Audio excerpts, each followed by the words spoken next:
सब बढ़िया होंगे। तो जेईई एडवांस 2018 चैप्टर का नाम आयनिक इक्विलिब्रियम।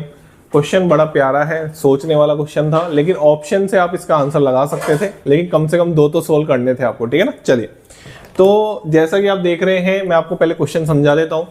इधर क्वेश्चन में सॉल्यूशन दे रखे थे, उनको डाइल्यूट किया गया है।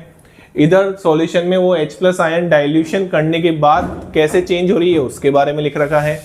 क्वेश्चन में और भी बहुत सारी इंफॉर्मेशन थी कि जो डिग्री ऑफ हाइड्रोलाइसिस होती है उसको लेस देन 1 मोल रखा था, लेस देन 1 मोल रखा था, और डिग्री ऑफ जो डिसोसिएशन होती है उसको भी लेस देन 1 मोल रखा था। मतलब आप 1 माइनस अल्फा को 1 लिख सकते हैं और 1 माइनस H को 1 लिख सकते हैं। बात समझ में आ गई। चलिए, तो अब हम क्वेश्चन को करते हैं। तो मेरे को मैच करना है, ये आपको समझ में आ गया होगा, लिस्ट 1 को लिस्ट 2 से मैच करना है। तो मेरे को पहले थोड़ी सी जगह चाहिए, तो मैं थोड़ी सी जगह कर देता हूँ हमारे लिए, अपने लिए। चलिए, तो इसके मैं थोड़ा सा रफ कर देता हूँ, ठीक है ना। चलिए, इधर देखिए, आप ध्यान से देखना, बहुत इतना भी कोई हार्ड एंड फास्ट क्वेश्चन नहीं है, लेकिन हाँ अच्छा क्वेश्चन है। देखिए, पहला क्या बोल रहा है, 10 ml ऑफ 0.1 m NaOH की आप रिएक्शन करवा रहे हैं 0.1 m एसिटिक एसिड के साथ, ठीक है ना। ठीक है, तो चलिए पहले तो रिएक्शन करवा देते हैं। CH3COH प्लस NaOH, ये रिएक्ट कर रहा है। हाँ भाई, क्या बन रहा है भैया, बोल देना एक बार। CH3CONa और साथ में क्या बन रहा है बेटा, H2O बन रहा है। बात समझ में आ गई। चलिए, अब मिलीमोल में डील करते हैं। अब मैं डायरेक्ट लिखूंगा यार, इतना आना चाहिए आपको। 10 × 0.1, इसके मिलीमोल कितने आएंगे, 1, ठीक है।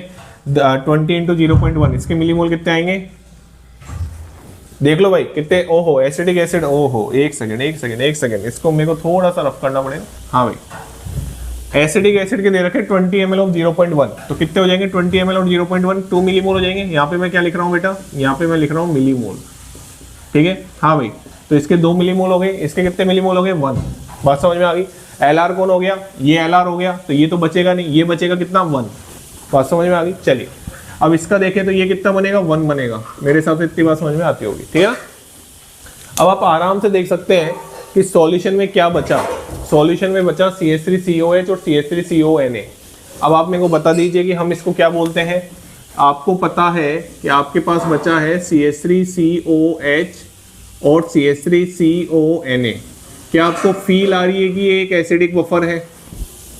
क्या आपको ये फील आ रही है क्या कि ये एक एसिडिक बफर है? जी हाँ, अगर आप बिल्कुल ये सही सोच रहे हैं कि ये कैसा बफर है, एसिडिक बफर है। अब क्वेश्चन ये बोल रहा है, अब एसिडिक बफर की पीएच निकालना अपन को आता है, कोई टेंशन वाली बात नहीं है, अपन ने ऐसे क्वेश्चन किए भी है, ठीक है ना। आराम से आप फॉर्मूला लगा सकते हैं।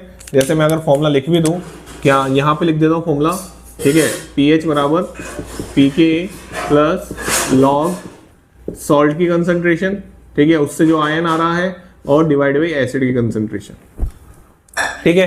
अब इस क्वेश्चन में